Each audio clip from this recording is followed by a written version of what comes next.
وہ مسافر عرب کے صحرا میں اکیلا چلا جا رہا تھا۔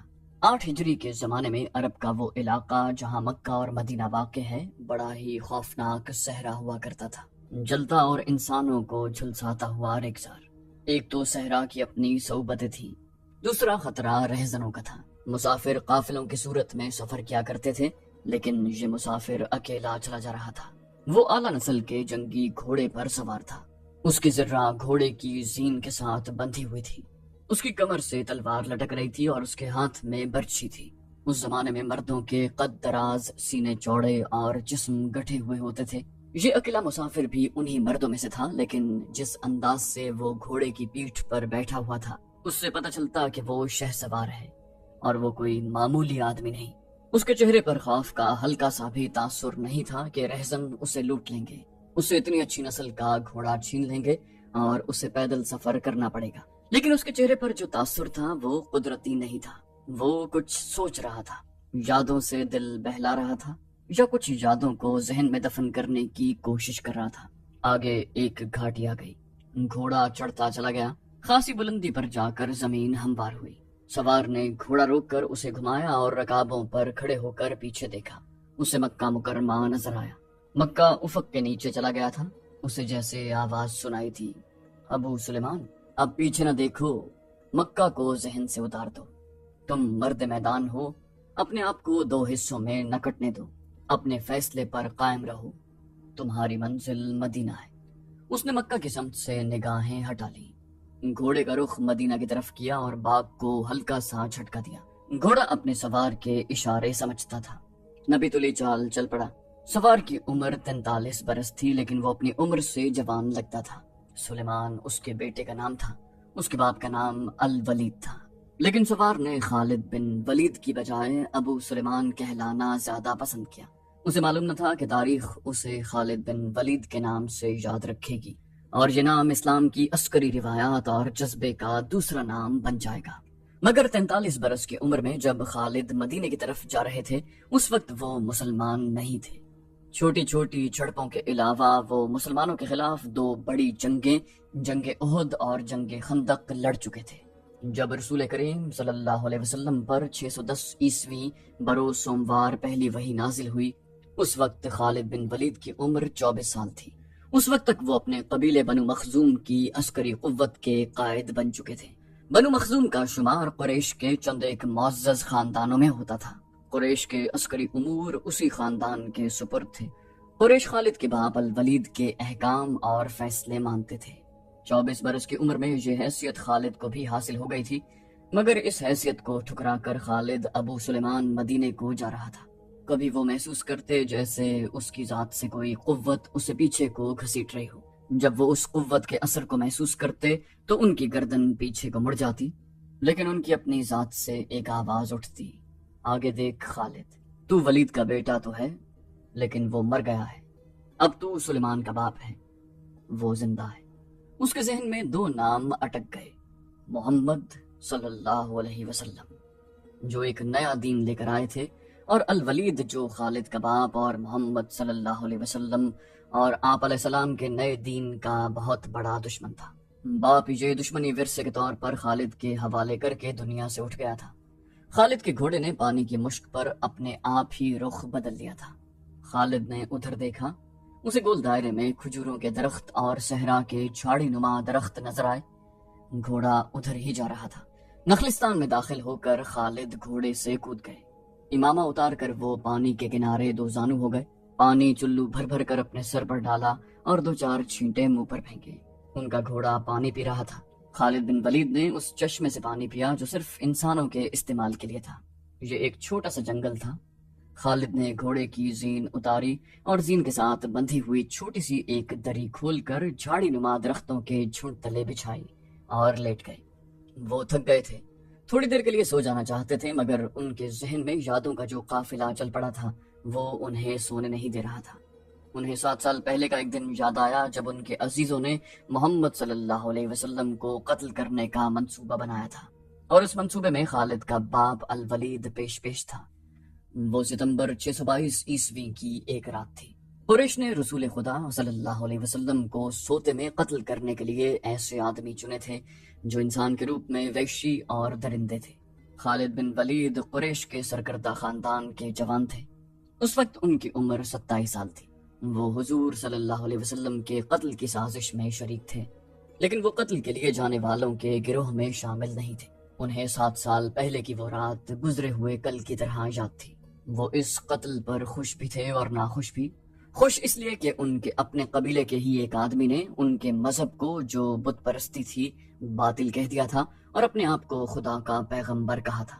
ایسے دشمن کے قتل پر خوش ہونا فطری بات تھی، اور وہ ناخوش اس لیے تھے کہ وہ اپنے دشمن کو للکار کر آمنے سامنے کی لڑائی لڑنے کے قائل تھے۔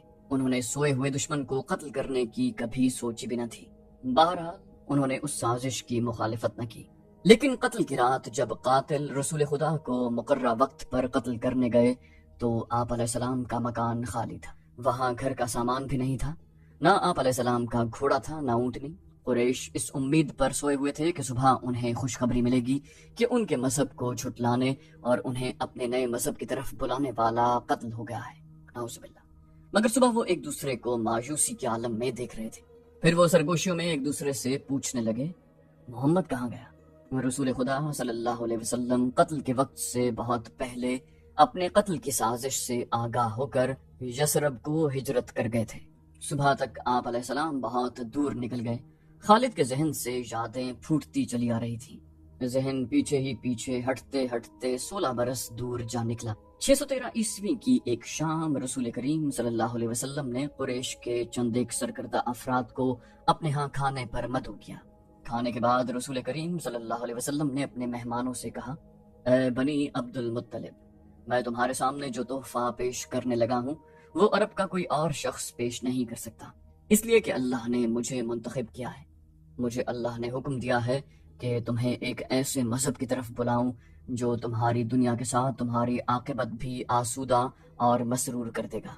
اس طرح رسول خدا صلی اللہ علیہ وسلم نے پہلی وحی کے نزول کے 3 سال بعد اپنے قریبی عزیزوں کو اسلام قبول کرنے کی دعوت دی۔ خالد بن ولید اس محفل میں نہیں تھے، ان کے باپ مدعو تھے۔ اس نے خالد بن ولید کو مذاق اڑانے کے انداز میں بتایا تھا کہ عبد المطلب کے پوتے محمد صلی اللہ علیہ وسلم نے کہا ہے کہ وہ اللہ کا بھیجا ہوا نبی۔ ہم جانتے ہیں کہ عبد المطلب قریش کا ایک سردار تھا۔ الولید نے اپنے بیٹے خالد سے کہا، بے شک محمد کا خاندان اعلیٰ حیثیت رکھتا ہے، لیکن نبوت کا دعویٰ اس خاندان کا کوئی فرد کیوں کرے؟ اللہ کی قسم اور حبل اور عزا کی، میرے خاندان کا رتبہ کسی سے کم نہیں۔ کیا نبوت کا دعویٰ کر کے کوئی ہم سے اونچا ہو سکتا ہے؟ خالد بن ولید نے پوچھا، آپ نے انہیں کیا کہا؟ باپ الولید نے کہا، پہلے تو ہم چپ ہو گئے، پھر ہم ہنس پڑے، لیکن محمد کے چچا زاد بھائی علی نے محمد کی نبوت کو قبول کر لیا۔ خالد بن ولید اپنے باپ کی طنزیہ ہنسی کو بھولے نہیں تھے۔ انہیں 629 عیسوی کے ایک روز مکہ اور مدینہ کے راستے میں ایک نخلستان میں لیٹے ہوئے وہ وقت یاد آ رہا تھا۔ رسول اللہ صلی اللہ علیہ وسلم جن کی نبوت کو قریش کے سردار قبول نہیں کر رہے تھے، اس نبوت کو لوگ قبول کرتے چلے جا رہے تھے، جن میں اکثریت نوجوانوں کی تھی۔ بعض مفلس لوگوں نے بھی اسلام قبول کر لیا۔ اس سے نبی کریم صلی اللہ علیہ وسلم کے حوصلے میں جان آ گئی اور آپ علیہ السلام نے اسلام کی تبلیغ تیز کر دی۔ آپ صلی اللہ علیہ وسلم بت پرستی کے خلاف تھے۔ مسلمان ان 360 بتوں کا مذاق اڑاتے تھے جو کعبہ کے اندر اور باہر رکھے ہوئے تھے۔ طلوع اسلام سے پہلے عرب ایک خدا کو مانتے تھے اور پوجتے ان بتوں کو تھے۔ انہیں وہ دیویاں اور دیوتا کہتے اور انہیں اللہ کے بیٹے اور بیٹیاں مانتے۔ وہ ہر بات میں اللہ کی قسم کھاتے تھے۔ قریش نے دیکھا کہ محمد صلی اللہ علیہ وسلم کے جس دین کا انہوں نے مذاق اڑایا تھا وہ مقبول ہوتا جا رہا ہے، تو انہوں نے آپ علیہ السلام کی تبلیغی سرگرمیوں کے خلاف محاذ بنا لیا اور مسلمانوں کا جینا حرام کر دیا۔ خالد بن ولید کو یاد آ رہا تھا کہ انہوں نے اللہ کے رسول صلی اللہ علیہ وسلم کو گلیوں اور بازاروں میں لوگوں کو اکٹھا کر کے انہیں اسلام قبول کرنے کی دعوت دیتے اور بتاتے دیکھا تھا کہ بت انہیں نہ فائدہ دے سکتے ہیں نہ نقصان۔ عبادت کے لائق صرف اللہ ہے جو وحدہ لا شریک ہے۔ رسول خدا صلی اللہ علیہ وسلم کی مخالفت کے قائد قریش کے 4 سردار تھے۔ ایک تو خالد کا باپ الولید تھا، دوسرا نبی کریم صلی اللہ علیہ وسلم کا اپنا چچا ابو لہب تھا، تیسرا ابو سفیان اور چوتھا ابو الحکم تھا جو خالد بن ولید کا چچا زاد بھائی تھا۔ مسلمانوں پر سب سے زیادہ ظلم و تشدد اسی شخص نے کیا تھا۔ وہ جہالت کی حد تک کینہ پرور اور مسلم کش تھا، اسی لیے مسلمان اسے ابو جہل کہنے لگے۔ یہ نام اتنا عام ہوا کہ لوگ جیسے اس کا اصل نام بھول ہی گئے۔ تاریخ نے بھی اس پستہ قد، بھینگے اور لوہے کی طرح مضبوط آدمی کو ابو جہل کے نام سے ہی یاد رکھا ہے۔ خالد بن ولید کو یہ یادیں پریشان کرنے لگیں، شاید شرمسار بھی۔ قریش کے لوگوں نے رسول خدا صلی اللہ علیہ وسلم کے گھر میں کئی بار غلاظت پھینکی تھی۔ جہاں کوئی مسلمان اسلام کی تبلیغ کر رہا ہوتا، وہاں قریش کے آدمی جا پہنچتے اور ہلڑ مچاتے۔ بد اخلاق اور دھتکارے ہوئے آدمیوں کو رسول خدا صلی اللہ علیہ وسلم کو پریشان کرتے رہنے کے کام پر لگا دیا گیا تھا۔ خالد بن ولید کو یہ اطمینان ضرور تھا کہ اس کے باپ نے محمد صلی اللہ علیہ وسلم کے خلاف ایسی کوئی گھٹیا حرکت نہیں کی۔ وہ 2 مرتبہ قریش کے 3-4 سرداروں کو ساتھ لے کر رسول خدا صلی اللہ علیہ وسلم کے چچا ابو طالب کے پاس یہ کہنے گیا تھا کہ وہ اپنے بھتیجے کو بتوں کی توہین اور نبوت کے دعوے سے روکے، ورنہ وہ کسی کے ہاتھوں قتل ہو جائیں گے۔ ابو طالب نے ان لوگوں کو دونوں مرتبہ ٹال دیا۔ خالد کو اپنے باپ کی بہت بڑی قربانی یاد آئی۔ عمارہ خالد کا بھائی تھا۔ وہ خاص طور پر خوبصورت نوجوان تھا۔ وہ ذہین تھا اور اس میں بانک پن تھا۔ خالد کے باپ الولید نے اپنے اتنے خوبصورت بیٹے عمارہ کو قریش کے 2 سرداروں کے حوالے کیا اور انہیں کہا کہ اسے محمد کے چچا ابو طالب کے پاس لے جائیں اور اس سے کہیں کہ میرا بیٹا رکھ لیں اور اس کے بدلے محمد صلی اللہ علیہ وسلم کو ہمیں دے دیں۔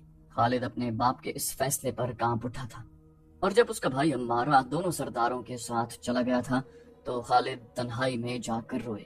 سرداروں نے عمارہ کو رسول کریم صلی اللہ علیہ وسلم کے چچا کے آگے کر کے کہا تھا، ابو طالب اسے تم جانتے ہو، یہ عمارہ بن الولید ہے۔ تم یہ بھی جانتے ہو کہ بنو ہاشم نے جس کے تم سردار ہو ابھی تک اس جیسا سجیلا اور عقل مند جوان پیدا نہیں کیا۔ یہ ہم ہمیشہ کے لیے تمہارے حوالے کرنے آئے ہیں۔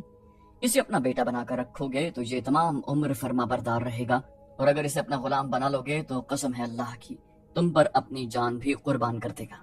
ابو طالب نے پوچھا، مگر تم اسے میرے حوالے کیوں کر رہے ہو؟ کیا بنو مخزوم کی ماؤں نے اپنے بیٹوں کو نیلام کرنا شروع کر دیا ہے؟ کہو اس کی کتنی قیمت چاہتے ہو؟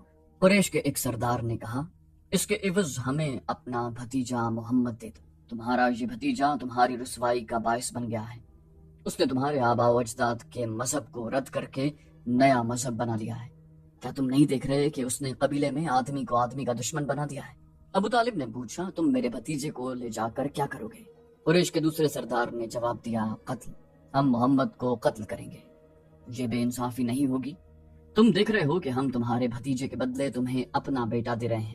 ابو طالب نے کہا، یہ بہت بڑی بے انصافی ہوگی۔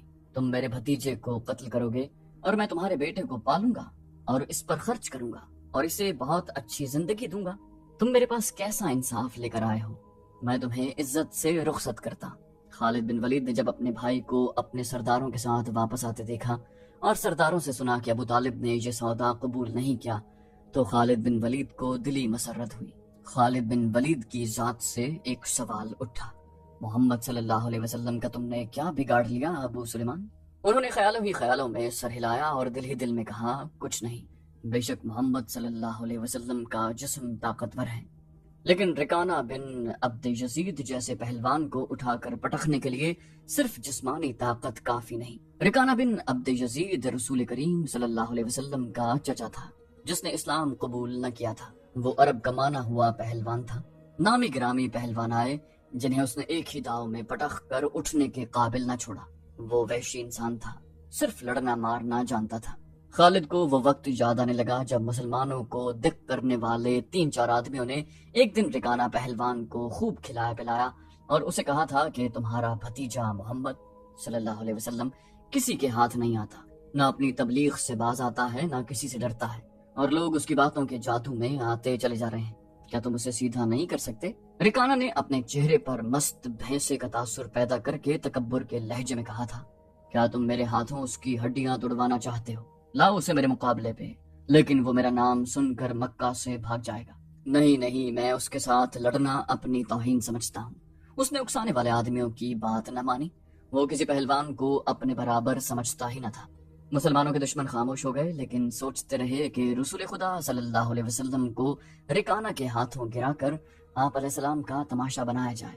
مکہ کے یہودی خاص طور پر رسول اکرم صلی اللہ علیہ وسلم کے دشمن تھے، لیکن وہ کھل کر میدان میں نہیں آتے تھے۔ وہ خوش تھے کہ اہل قریش آپس میں بٹ کر ایک دوسرے کے دشمن ہو گئے۔ انہیں پتہ چل گیا کہ قریش کے کچھ آدمیوں نے رکانہ پہلوان کو اکسایا ہے کہ وہ رسول خدا صلی اللہ علیہ وسلم کو کشتی کے لیے للکارے، لیکن وہ نہیں مان رہا تھا۔ ایک روز رکانہ رات کے وقت ایک گلی سے گزر رہا تھا کہ اس کے قریب سے ایک بڑی حسین اور جوان لڑکی گزری۔ چاندنی رات میں لڑکی نے رکانہ کو پہچان لیا اور مسکرائی۔ رکانہ وحشی تھا، وہ رک گیا اور لڑکی کا راستہ روک لیا۔ اس نے پوچھا، کیا تم جانتی ہو کہ عورت مرد کی طرف دیکھ کر مسکراتی ہے تو اس کا مطلب کیا ہوتا ہے؟ کون ہو تم؟ اس جوان لڑکی نے جواب دیا، اس کا مطلب یہ ہوتا ہے کہ عورت اس مرد کو چاہتی ہے۔ میں سبت بنت ارمن ہوں۔ رکانہ نے کہا، او ارمن یہودی کی بیٹی، اور لڑکی کے کندھوں پر ہاتھ رکھ کر اسے اپنے قریب کر کے بولا، کیا میرا جسم تجھے اتنا اچھا لگتا ہے اور کیا میری طاقت؟ سبت نے پیچھے ہٹتے ہوئے کہا، تمہاری طاقت نے مجھے مایوس کر دیا ہے، تم اپنے بھتیجے محمد سے ڈرتے ہو؟ رکانہ نے گرج کر پوچھا، کون کہتا ہے؟ سبت نے کہا، سب کہتے ہیں، پہلے محمد کو گراؤ، میں اپنا جسم تمہیں انعام میں دوں گی۔ رکانہ نے کہا، اللہ کے بیٹوں اور بیٹیوں کی قسم، تیری بات پوری کر کے تیرے سامنے آؤں گا، لیکن تو نے غلط سنا ہے کہ میں محمد سے ڈرتا ہوں۔ بات یہ ہے کہ میں اپنے سے کمزور کے ساتھ لڑنا اپنی توہین سمجھتا ہوں، لیکن تیری بات پوری کروں گا۔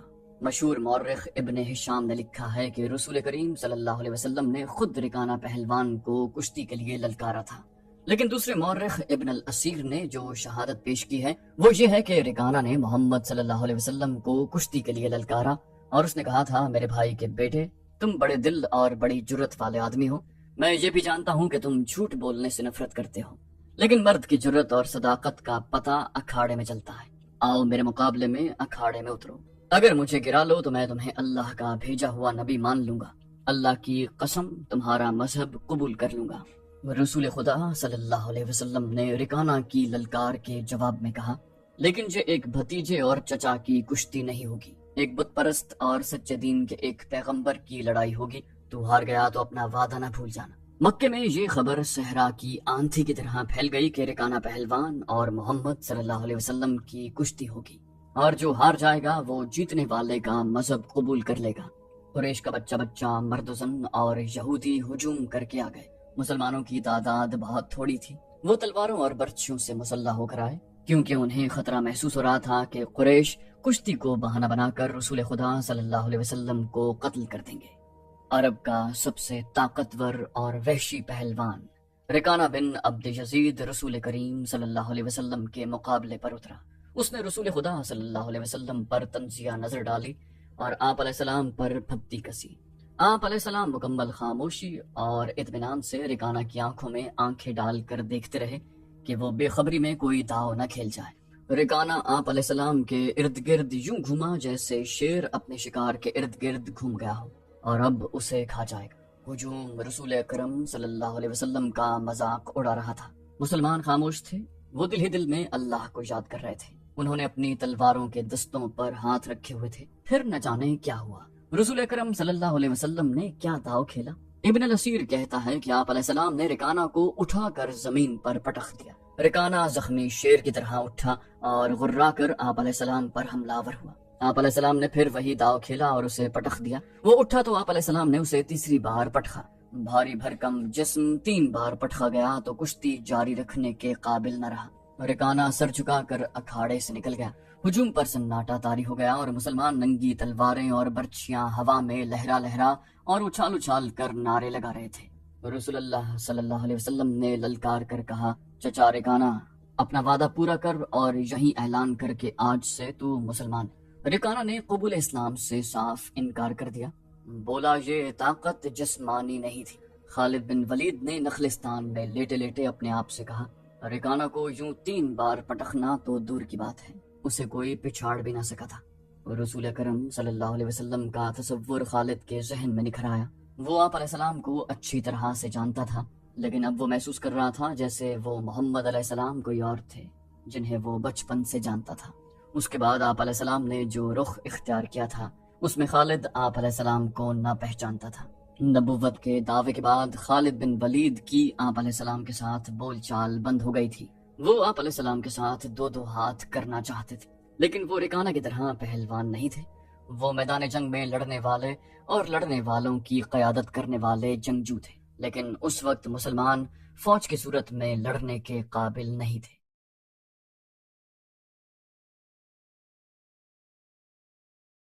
تو دوستو یہ تھی ہماری آج کی ایپیسوڈ۔ امید کرتے ہیں آپ کو ہماری ایپیسوڈ پسند آئی ہوگی۔ جانے سے پہلے اس ویڈیو کو لائک، شیئر اور کامنٹ کرنا مت بھولیے، اور اگر آپ ہمارے چینل پر نئے ہیں تو اسے سبسکرائب کیجئے اور بیل آئیکن پر کلک کیجئے تاکہ آپ کو تمام ویڈیوز فوراً ملتی رہیں۔ اگلی ویڈیو تک کے لیے اپنا خیال رکھیے۔ اللہ حافظ۔